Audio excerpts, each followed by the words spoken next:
Well, everything that I was reading, it was just all about like how there's underrepresentation in office.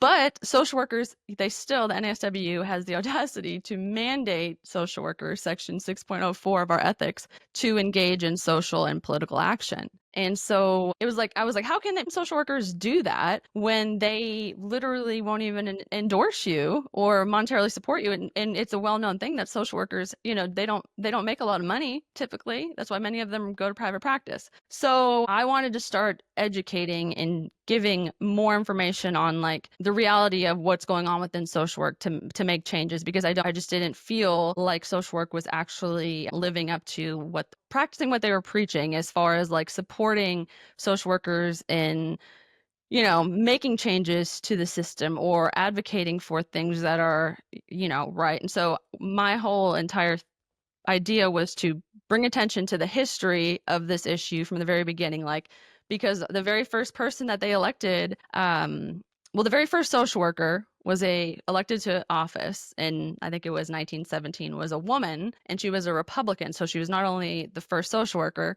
but she was the first female elected to office. Her name was Jeannette Rankin, and she has since that time, every other social worker that has been to elected to Congress has been a Democrat. And I'm like, okay, clear partisan leanings here. And we Only need to, one in 100 years? yes, one, Jeannette Wow. Rankin. She was from Minnesota.